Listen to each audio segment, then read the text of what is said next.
In this video, we will demonstrate the use of both Minitab and Spss in performing the basic one-way ANOVA.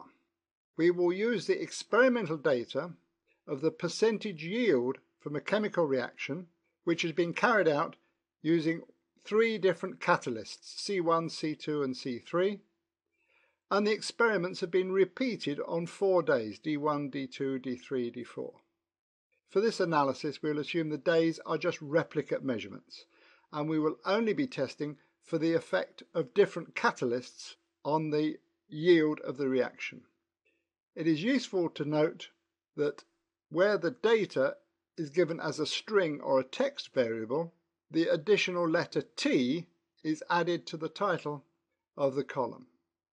In Minitab, we will perform the analysis by going to Stat, ANOVA, and our data is stacked. This means that all the response values for yield are in one stacked column, so it is one-way stacked.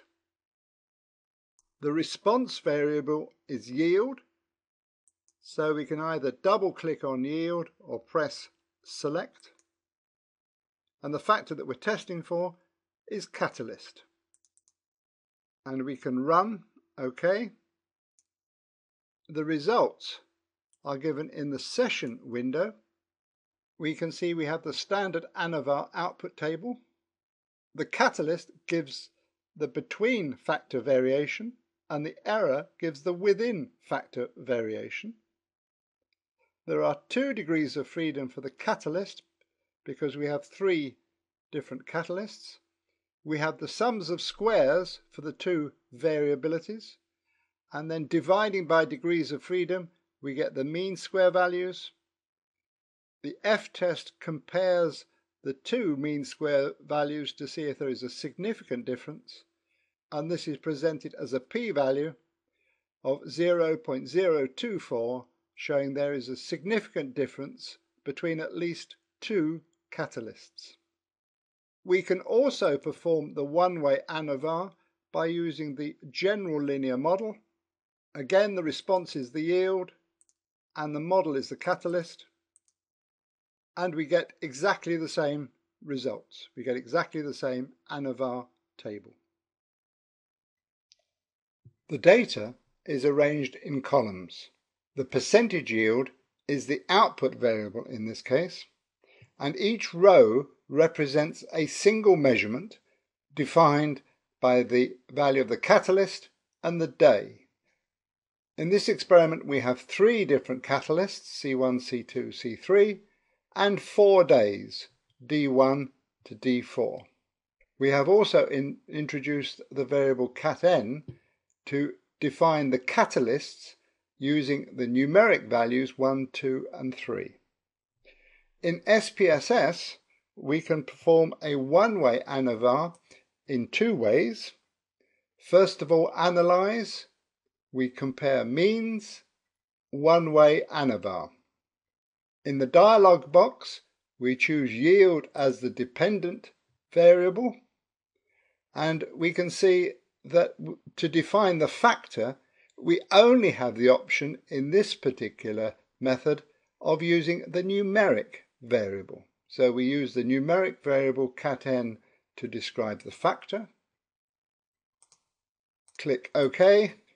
And we see the standard ANOVA output table. The within groups just represents the variation of the data within each catalyst.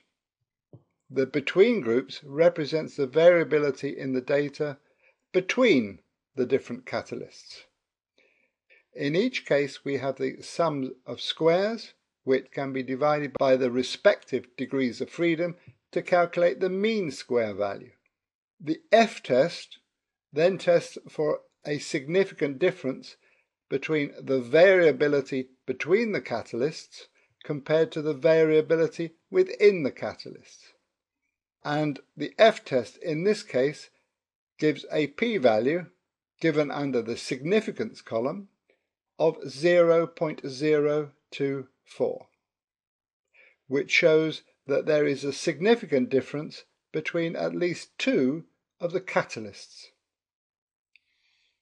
We can also perform the one-way ANOVA by using the general linear model, and in this case we select univariate option because we just have the single output variable yield, and again yield is the dependent variable, and for the fixed factor catalyst we could use the numeric description cat-n or the text description. We will use the text description as the fixed factor. We click OK. The output now gives some additional information, and this is because it is fitting a general linear model, but we can see that we have the same ANOVA table embedded here, with catalyst representing the between groups variation and error representing the within groups variation, giving the same values for sums of squares, mean squares, and the same p-value of 0.024.